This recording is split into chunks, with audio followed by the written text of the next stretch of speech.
वह जमीन को ही घरे जा रही थी। सुनील को देखना भी गवारा नहीं समझा।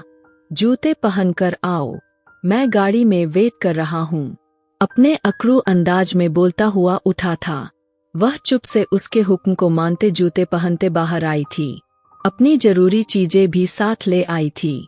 उसके गाड़ी में बैठते ही सुनील ने गाड़ी आगे बढ़ा दी। रास्ते भर दोनों के बीच बिल्कुल चुप्पी थी। उसने पेपर सेंटर के बाहर गाड़ी रोक दी। पेपर हो जाएगा तो यहीं आना, वेट कर रहा हूँ। उसे बिना देखे आर्डर लगा रहा था। वह चुप से उतर गई। उसका कहना मानती उसके अंदर के वैसे इंसान को नहीं जगा सकती थी, ना सहन कर सकती थी। करीबन उसका रोज का यही आदत बन गया था। जिस दिन उसका पेपर होता उसे चुप्पी के साथ लेकर जाता और फिर वहीं खड़े रहकर इंतजार करता, और जिस दिन पेपर ना होता तो वह उसी बंगले में ही सारा दिन बंद रहती। जब सुनील आता ही नहीं था, उसे हॉस्टल के दिन याद आते जब वह कम से कम दोस्तों के साथ कुछ टाइम बिताने के लिए मार्केट तो चली जाया करती थी। यहाँ तो बस उस अकड़ू प्रधान के कैद में कैदी बनकर रह गई थी। पर भगवान की कृपा थी, उस रात के बाद से सुनील उसके करीब नहीं आया था, बल्कि बहुत कम ही उस बंगले में आया जाया करता था। शायद सिर्फ रात को सोने के लिए उसने अनु से बातचीत करनी भी बंद कर दी थी। अनु थी जो उससे जरूरत की बात कर लेती थी, वरना वह बिल्कुल चुप हो गया था। पर अनु ने भी परवाह नहीं की। आज अनु का लास्ट पेपर था। वह पेपर देकर बाहर आई तो सुनील की गाड़ी कहीं उसे दिखाई ना दी। वह कुछ ज्यादा ही परेशान हुई थी। ऐसा पहले कभी नहीं हुआ था। हमेशा वह यही होता था, उसके साथ साय की तरह, और यही वजह थी कि वह अपना फोन भी साथ नहीं लाई थी। उसे जरूरत ही महसूस ना हुई, पर आज उसे अजीब सा महसूस हो रहा था। शाम के साय गहरे हो रहे थे और सुनील तिवारी का कहीं कुछ पता नहीं चल रहा था। एग्जाम सेंटर के गेट के बाहर खड़ी कब से सब तरफ देख रही थी। बेटा, फोन करके घर से किसी को बुला लो, अब तो सभी जा चुके हैं, गार्ड अंकल ने उसे देखते नरमी से कहा, जबकि वह ध्यान रखता था। उस लड़की को सुनील प्रधान एक बड़ी गाड़ी वाला छोड़ने आता है और यही खड़े रहकर उसका वेट करता है। आज ना जाने वह क्यों जल्दी चला गया और अब तक वापस नहीं लौटा था। मुझे फोन नंबर याद नहीं अंकल, वह नम शब्दों में बोली। बेटा, यूं कब तक खड़ी रहोगी? अब तो काफी अंधेरा होने वाला है। वह थोड़ी चिंता करते बोला तो वह गहरी सांस भर गई। डर तो उसे खुद भी लग रहा था, लेकिन क्या करती? कोई टैक्सी करवा कर जाती, पर आजकल कोई भरोसे लायक ही कहाँ था। और फिर सुनील प्रधान के शान में यह बहुत बड़ी गलती मानी जाती, और फिर सजा के तौर पर वह अपनी जान उसकी हैवानियत में नहीं छोड़ सकती थी। अनु ने बारात याद करते अपने ऊपर काबू किया और कपक भी सवार कर ली। अचानक बादल जोर से गरजे, हे भगवान, सब ठीक है? वह अब बहुत डर रही थी। बेटा, घर का एड्रेस पता है? यहाँ से थोड़ी दूर बस स्टॉप है, वहाँ से घर चली जा। यहाँ ज्यादा देर खड़ा रहना अच्छा नहीं। आसपास अच्छे बुरे लोग थे, कुछ तो उसे अजीब नजरों से भी देख रहे थे। वह उनकी बात मानती, उनके बताए रास्ते पर चलती। वह शहर में रह रही थी, पर कभी अकेली बाहर नहीं निकली थी। आज अकेली बस का सफर करते भी उसको बहुत डर लग रहा था। अभी बस स्टॉप पर नहीं पहुंची थी कि अचानक बहुत तेज बारिश शुरू हो गई। वह खुद को बचाते एक टीन की सीट के नीचे जाकर खड़ी हुई। उसे बारिश बहुत पसंद थी, लेकिन आज यही बारिश उसे बहुत बुरी लग रही थी। इस बारिश में ही तो वह आदमी उससे टकराया था। अभी उसे खड़े थोड़ी देर हुई थी कि बारिश ने तूफान मचा लिया था, और उस टीन के नीचे अकेली खड़ी अब ठंड और डर दोनों से कांप रही थी और भीग भी रही थी। आंखों में रेरों आंसू बह निकले थे। I hate you Sunil, I hate you. वह दिल ही दिल में उस जालिम को याद करती उसे कोस रही थी। अरे बहन जी, आ जाओ, हम छोड़ देते हैं। एक गाड़ी उसके पास आकर रुकी थी। उसमें वह दो लड़के थे। वह शरीफ लग रहे थे, लेकिन इस दौर में चेहरे से भी शरीफ लगने वाले कहाँ शरीफ होते हैं। नहीं, कोई जरूरत नहीं। वह अपना मुंह फेर गई। अरे बहन, क्यों खुद पर इतना जुर्म कर रही हो? आ जाओ। उनमें से एक ने नीचे उतरकर अनु को सर से पैर तक जांचा।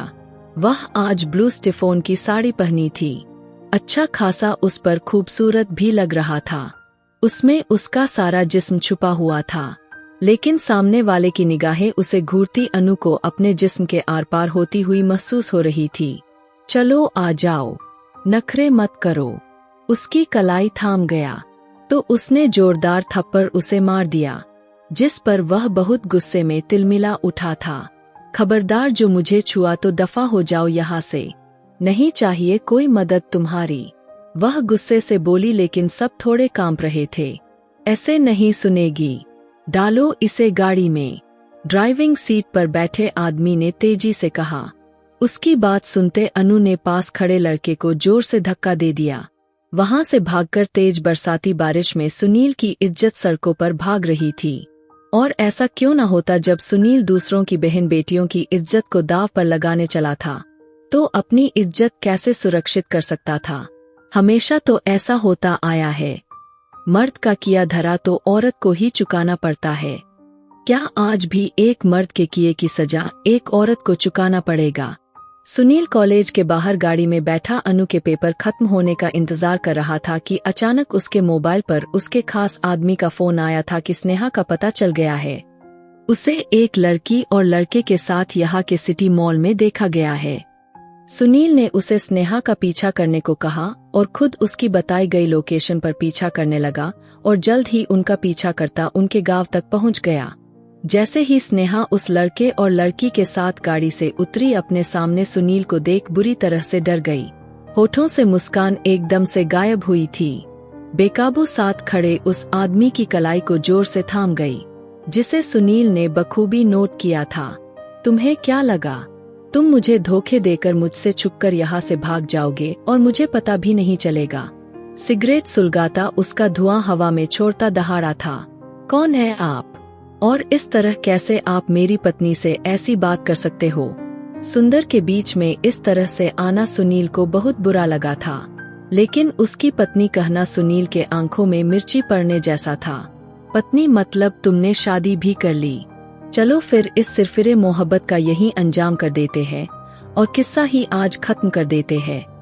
वह अपनी गन निकाले उस पर तान गया। सुनील, तुम सुंदर पर गोली नहीं चला सकते। वह एकदम सुंदर के आगे आकर खड़ी हुई। 2 दिन के बाद उसकी विदाई थी और आज वह छोटी बहन की जिद करने की वजह से शहर सुंदर के साथ उसे लेकर मॉल गई, पर उसे नहीं पता था सुनील अभी भी उसकी तलाश में था और उस तक पहुंच जाएगा, वरना वह कभी इतना बड़ा रिस्क ना लेती। गोली तो तुम दोनों पर ही चलाऊंगा। सुनील ने सिगरेट को अपने जूते के नीचे मसलते हुए गन को अनलॉक किया। क्या पागलपन है? स्नेहा, हटो आगे से, मुझे बात करने दो। ऐसा कैसे? अभी सुंदर के शब्द उसके मुंह में ही थे कि सुनील के गन से गोली निकली और सुंदर के कंधे पर चुभ गई। एक पल को तो वहां सन्नाटा सा छा गया। स्नेहा ने बड़ी बेचैनी से सुंदर को देखा, जो उसे पतराई नजरों से देख रहा था बल्कि चुप हो गया था। स्नेहा को लगा उसकी सांस रुक रही है। सुंदर बाजू को पकड़े नीचे बैठता चला गया। उसकी दर्दनाक चीख उभरी। सुनील अपनी गन वाली हाथों को देखता बेकाबू सुंदर को तड़पता देख रहा था। गोली की आवाज सुनते सभी वहां इकट्ठे हुए। सुंदर, मेरे बच्चे भूपेंद्र साहब, बेटे के पास जाते घुटनों के बल बैठे। सभी आंसू बहा रहे थे। कोई यकीन नहीं कर पा रहा था कि सुंदर को यूं गोली लग सकती है। तुम क्या चाहते हो? आखिर क्यों पीछा नहीं छोड़ते? स्नेहा सुंदर का सर अपनी गोद में धरते हुए चिल्लाई थी। दूसरों की इज्जत और जान तुम्हारे लिए 2 कौड़ी की है ना? जब तुम्हारी अपनी इज्जत और जान पर बात आएगी, उस दिन पूछूंगी तुमसे, जालिम इंसान, कितनी तकलीफ होती है, कितना दर्द होता है। मेरी शराब है तुम्हें भी यूं ही अपनों के लिए तड़पता देखो। स्नेहा रोते हुए उसे श्राप दे रही थी, जबकि उसके पिता भूपेंद्र ने सुंदर को गाड़ी में डालते जल्दी से शहर की तरफ बढ़े थे। वह सब जा चुके थे, जबकि सुनील वहीं खड़ा पत्थर का बना रह गया था। किसी ने पुलिस को बुलाने की हिम्मत नहीं की थी। वह प्रधान था, पलक झपकते बाहर निकल आता है। उसे कौन सी जेल कैद कर सकती थी? जेल तो सिर्फ गरीब लोगों के मुकद्दर में होती थी। अमीर के लिए तो वह कुछ भी नहीं थी। दूसरों की इज्जत और जान तुम्हारे लिए 2 कौड़ी की है ना? जब तुम्हारी अपनी इज्जत और जान पर बात आएगी, उस दिन पूछूंगी तुमसे, जालिम इंसान कितनी तकलीफ होती है, कितना दर्द होता है। मेरी बद्दुआ है तुम्हें भी यूं ही अपनों के लिए तड़पता देखूं। उसके शब्द याद करता एकदम बुरी तरह से चौंका। शाम के साए गहरे हो रहे थे। आसमान पर बादलों की गरज शुरू हो गई थी। बिजली कड़क रही थी। किसी वक्त भी बारिश हो सकती थी। अनु, मेरी अनु। सुनील पागों की तरह गाड़ी में बैठता जल्दी गाड़ी शहर की तरफ मोड़ लिया। हे भगवान, यह कैसी परीक्षा है। मेरी किस्मत में रोना ही क्यों लिखा है। जैसे ही वह कॉलेज पहुंचा, वह अनु को ना पाकर वह पागल हुआ था। तेज बरसाती बारिश में उसे पागलों की तरह हर गेट पर ढूंढ रहा था। और फिर उसी गार्ड से उसकी मुलाकात हुई तो उसने ही सुनील को सब कुछ बताया। और फिर 1 मिनट की देरी किए बिना गाड़ी में बैठता उस बस स्टॉप की तरफ मोड़ लिया था। कैसा यह मर्ज है। तभी सामने वह उसे अपनी तरफ दौड़ती हुई दिखाई दी। उसके पीछे कोई आदमी भी था और कोई गाड़ी भी खड़ी थी। सुनील का खून खौल उठा था और उसको सिफोन की साड़ी में अच्छे से पहचान सकता था। गाड़ी से निकलते अपनी गन निकालते एक हवाई फायरिंग कर गया। उस हवा फायरिंग की गूंज थी कि वह आदमी भी अपनी जगह पर बिल्कुल रुक गया। अनु भी पत्थर की नजरों से सुनील को देखा। उसे जैसे जीने की उम्मीद मिल गई थी। भागते हुए उसने भगवान से इतनी प्रार्थना की थी कि अपनी जान की उसे बिल्कुल भी परवाह नहीं थी, लेकिन पर वह अपनी इज्जत की मरते दम तक हिफाजत करना चाहती थी। वह पल पल मर रही थी। सुनील ने आगे बढ़ते उस आदमी को बहुत मारा। उस बारिश में उसे मारता चला गया। उसके साथ गाड़ी में दूसरे आदमी ने यह मंजर देखा तो गाड़ी भगाने लगा। वह आदमी अधमरा होकर जमीन पर गिरा पड़ा था। अनु वहीं दूर खड़ी डरी हुई गहरी सांस भरते रोते हुए यह मंजर देख रही थी। सुनील ने एक नजर सामने खड़ी उस लड़की को देखा और वहीं घुटनों के बल बैठता हुआ चीख उठा। अपनी इज्जत को वह खुद दांव पर लगा चुका था। आज अगर अनु को कुछ हो जाता, वह जीते जी मर जाता। ऐसे मोड़ पर भगवान ने उसकी रक्षा की थी। वह अपनी जगह से उठता उस लड़की के पास गया जो उसकी पत्नी थी, उसकी पूरी दुनिया थी। शायद उसका इश्क भी थी जिसे खोने के डर से आज वह पागलों की तरह दौड़ता उस तक पहुंचा था। रास्ते में 2 जगह गाड़ी अनबैलेंस हुई थी। हादसा होते होते रुका था। उसे बस अपनी अनु तक पहुंचना था। वह पहुंच गया था। कुछ भी बुरा होने से पहले भगवान ने उसे अपनी अनु तक पहुंचा दिया था। उसके सामने जाकर खड़ा हुआ। वह जो बड़े जोरों शोरों से रो रही थी। अपना साड़ी ठीक करती उसका चेहरा आंसुओं से तर था। उसे इस हाल में देखता वह भी आंसू बहा गया था, लेकिन बारिश ने उसके आंसुओं को छुपा लिया था। चटाक अचानक से अनु का हाथ उठा था और सुनील के चेहरे पर अपना पूरा निशान छोड़ गया था। वह अभी भी हिचकियों से रो रही थी। उसे नहीं पता था उस थप्पड़ का अंजाम क्या होगा, लेकिन आज अनु को लगा यह उसके लिए बहुत जरूरी है। और अगले पल सुनील ने उसे अपने सीने में जोर से दबा लिया था। उस दर्द को सहन नहीं कर पा रहा था जो उसने कुछ पलों में सहा था। जब उसे यह महसूस हुआ अनु से उसके किए की सजा मिलने वाली थी। अगर अनु को कुछ हो जाता वह तो मर ही जाता। कहीं ऐसे दर्द में वह कुछ कर ही ना जाए, दर्द सहते सहते मर ही ना जाए। कैसे हम संभाले इस हालेल दिल को। वह उसके माथे पर प्यार से हाथ रख गया। ना जाने क्यों मेरी किस्मत में रोना क्यों लिखा था। वह एक बार फिर से उसे अपने सीने से लगाया था, जबकि अनु उस पागल को देखी जा रही थी जो एक थप्पड़ खाकर भी उसे अपने सीने से लगा रहा था। उसके माथे पर जोर से हंट रखता उसे पागल दीवाना लग रहा था। एक दूसरे के साथ लगे, वह सब कुछ भूल चुके थे। याद था तो बस एक दूसरे का जिस्म, एक दूसरे का वजूद, एक दूसरे का प्यार, एक दूसरे का साथ। वह तारीख गवाह रह गई। 10 गांव का मुखिया सड़क पर अपने से 8 साल छोटी पत्नी के हाथ से थप्पड़ खाकर उसको सीने से लगाए उसके माथे पर होठ रखे हुए था। बंगले में आते ही वह बिना उससे कोई बात किए सीधा अंदर भागी थी, जबकि वह ड्राइविंग सीट पर बैठा सीट की पीठ पर सर रख दिया। आज पता चल गया था कि मरकर जीना क्या होता है। आज पता चल गया था इश्क और जीत में क्या फर्क होता है। अगर आज अनु को खरोच भी आ जाती तो वह शायद खुद को कभी माफ नहीं कर पाता। गहरा सांस छोड़ता महेंद्र को कॉल मिलाई। मुझे वह आदमी चाहिए जिसने सुंदर पर गोली चलाई थी। पता लगाओ जल्दी। वह सख्त गुस्से में बोला था और कॉल बंद कर दी। दिल बड़ा करते अंदर दाखिल हुआ। आज वह दूसरे कमरे में नहीं गया था बल्कि अपने कमरे की तरफ बढ़ गया जहां उसकी अनु थी। कमरे का दरवाजा खोलते अंदर दाखिल हुआ था। वह अलमारी से अपने कपड़े निकालते हुए बाथरूम में जा रही थी। साड़ी उतार चुकी थी जबकि कांपते हुए अब कपड़े लिए बाथरूम का मुंह कर रही थी। अनु यहाँ आओ। वह उसे बुला गया। अनु के कदम थमे थे लेकिन उसने पलट कर नहीं देखा। हाथ में पकड़े कपड़ों पर अपना हाथ का पकड़ मजबूत करती। अनु सुना नहीं। अब की बार थोड़ा गुस्से में कहता अनु को डरा गया। नहीं सुनी आपकी कोई बात। आप 10 गांव के मुखिया है। कैसे संभालेंगे 10 गांव को? एक पत्नी की रक्षा तो आप कर नहीं पाए, 10 गांव की क्या खाक देखभाल करेंगे? याद रखिए मुखिया भगवान के यहाँ बहुत सख्त पूछ होगी इस सब की।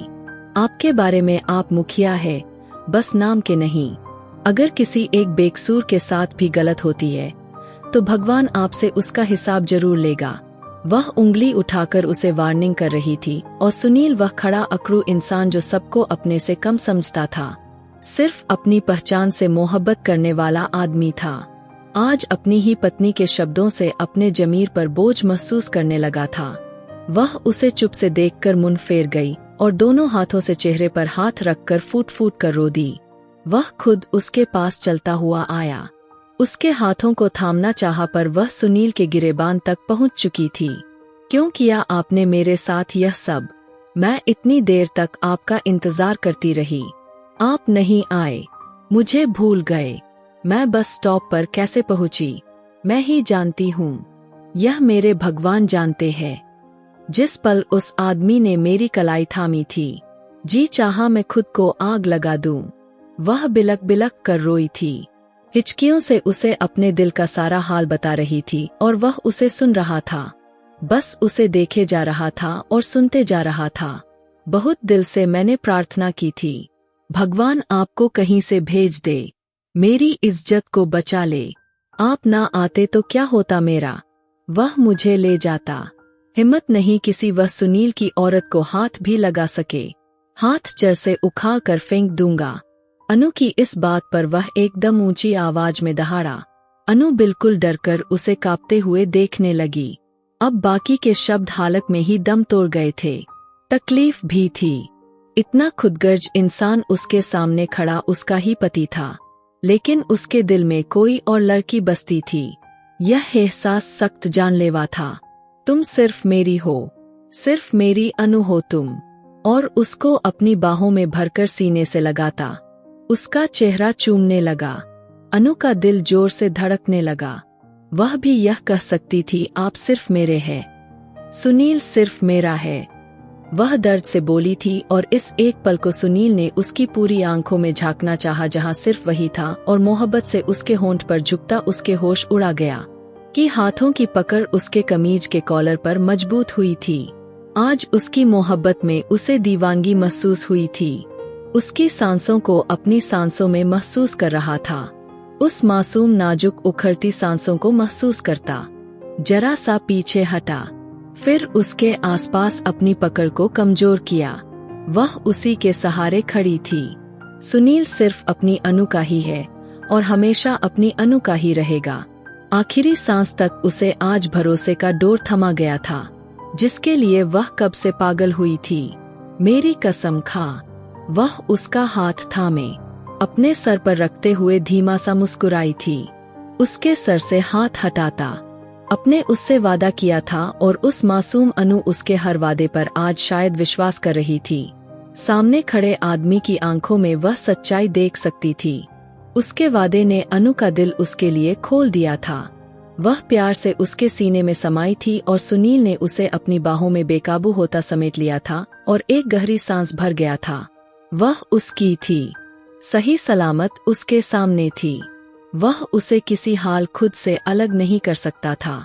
अनु तुम मेरी हो, तुम्हारा जिस्म भी मेरा है, मैं तेरा वस्त्र हूँ। वह उसे सीने से लिपटाए अपनी आत्मा में साफिल करता। अब बहुत चाहत और प्यार से उसकी आत्मा पर शामिल हुआ था। अनु ने आज अपने आप को पूरे दिल से उसके हवाले कर दिया था। उसे ऐसी ही मोहब्बत की चाहत थी जो उसे आज भगवान ने सुनील की सूरत में दी थी। मम्मी, मैं ठीक हूँ, क्यों रो रही है? गोली उसके बाजू को छूकर चली गई थी। डॉक्टर ने उसकी बैंडेज कर दी थी। पुलिस केस था पर सुनील प्रधान को हर कोई जानता था। सुंदर ने सुनील का नाम नहीं आने दिया था। सुनील का नाम आता तो जरूर स्नेहा का नाम भी उछाला जाता और अपनी पत्नी का नाम यूं किसी और आदमी के साथ बदनाम होता नहीं देख सकता था। इसलिए झूठ बोल दिया कि बंदूक साफ करते खुद ही अचानक ट्रिगर दब गया। सभी उससे मिले थे सिवाय स्नेहा के। वह सारी रात अस्पताल के कॉरिडोर में बैठी रही। उसे एक फैसला करना था। वह देख रही थी सुंदर के माँ बाप को जो उसकी इस हालत पर कितने दुखी थे और अफसोस कर रहे थे।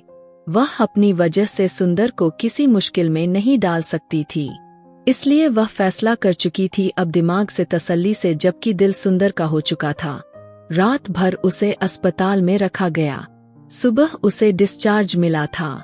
वह घर लौटा तो उसे कहीं भी स्नेहा दिखाई ना दी, जबकि उसके माँ बाप वहीं थे। मम्मी, स्नेहा कहाँ है? उसका दिल बेचैन हुआ था, जबकि कांता देवी के माथे पर जोर से लकीरें पड़ी थी। नाम मत लो उसका, उसी की वजह से यह सब हुआ है। वह आदमी उसका यार है। बस मम्मी, मैं स्नेहा के बारे में एक शब्द गलत बर्दाश्त नहीं कर सकता। उसके किरदार पर कोई भी कीचड़ मत उछालो। वह मेरी पत्नी है। अचानक से वह हाइपर होता माँ पर बरस पड़ा था, तो सभी उस पल चुप हो गए। अंकल जी, स्नेहा कहाँ है? अब वह स्नेहा के पापा से पूछ रहा था।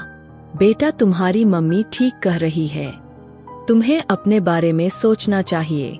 अंकल जी प्लीज, मेरी पत्नी कहाँ है? अब की बार उसका सब थोड़ा तीखा हुआ था। सुंदर, जीजू दीदी वहाँ ऊपर कमरे में है। छोटी बहन ने जल्दी उसे बताया और वह एक पल की देरी किए बिना उसके सामने था, जो बैग पैक करते उस वक्त अपने शादी की तस्वीर को सीने से लगाए बैग में रख रही थी।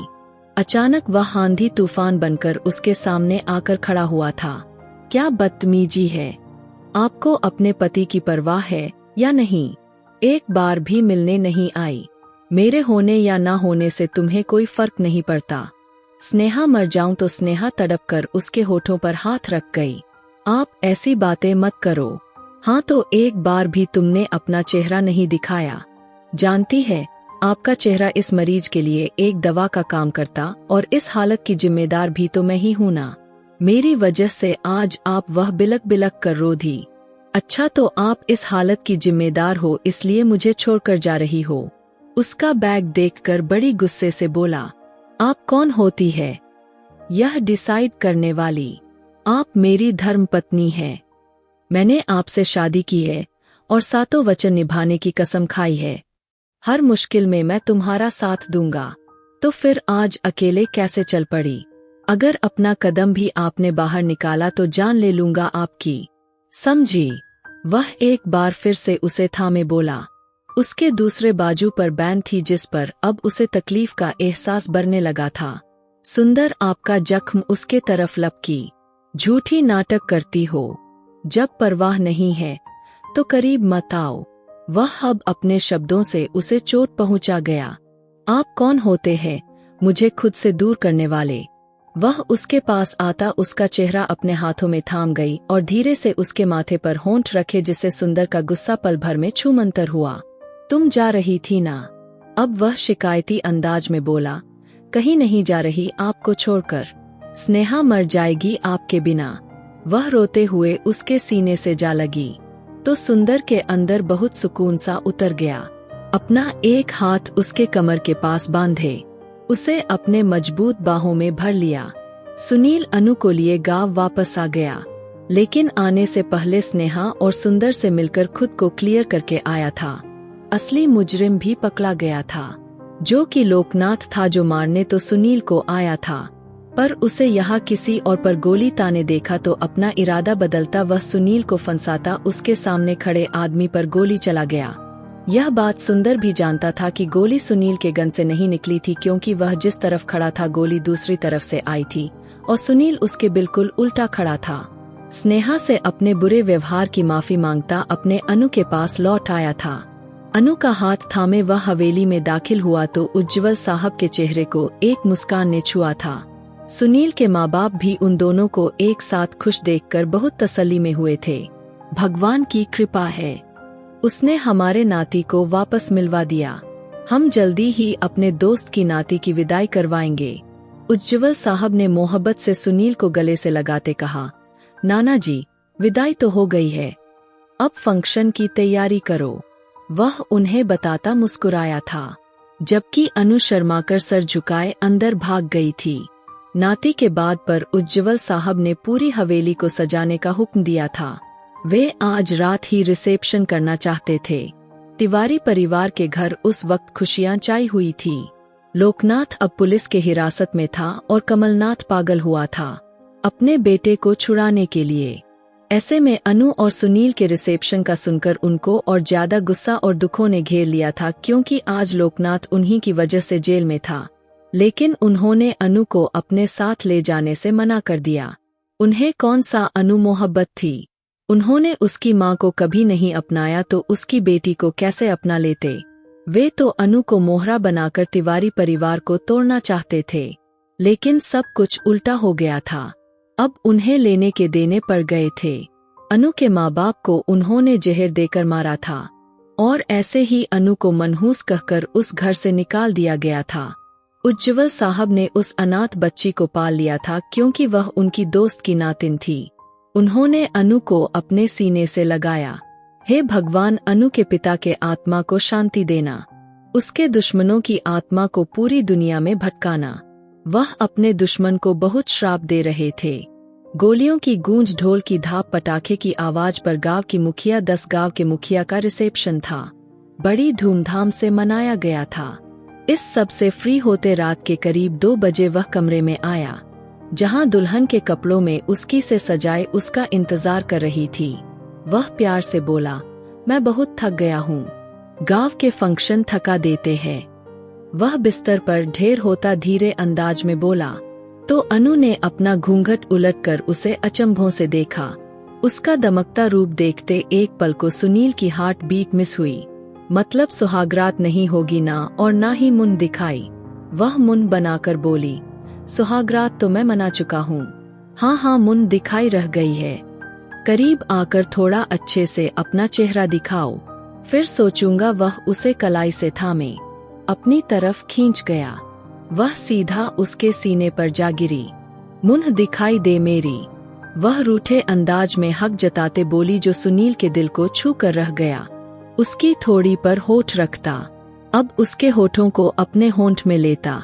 मैं पल भर में बहकता चला गया, उस पर हावी हुआ। यह मुन्ह दिखाई है। वह गहरा सांस भरते बोली, दूंगा, अभी मुझे तुम अपने आप से मिलने दो, तुम्हारा दीदार करने दो। लाइट डम करता, उस पर फिर से हावी होता और ज्यादा उससे बोलने का मौका दिए बिना अपनी अनु को अपनी आत्मा में समा लिया था। यह थी अनु और सुनील की प्रेम कहानी, सुंदर और स्नेहा की प्रेम कहानी की शुरुआत। और मेरी वीडियो आप लोग जहां कहीं से भी देखते हैं, कमेंट में अपने शहर और राज्य का नाम जरूर बताइए। मुझे आप लोगों के कमेंट पढ़ने में बहुत आनंद आता है और उन सभी का मैं बहुत बहुत धन्यवाद करना चाहती हूँ, जो लोग मेरी वीडियो को देखते हैं, लाइक करते हैं और शेयर करते हैं। अगर आपको आज की कहानी पसंद आई है तो वीडियो को जरूर लाइक कीजिएगा और अपने दोस्तों के साथ शेयर भी कीजिएगा। और हाँ, अगर आपने अभी तक हमारे चैनल को सब्सक्राइब नहीं किया है तो जरूर सब्सक्राइब कर ले। मिलते हैं हम अपनी कल की एक और नई दिलचस्प कहानी के साथ। मुझ पर सदा अपना प्यार और स्नेह बनाए रखें। सभी को मेरा प्यार भरा नमस्कार दोस्तों। खुश रहें, स्वस्थ रहें, मस्त रहें।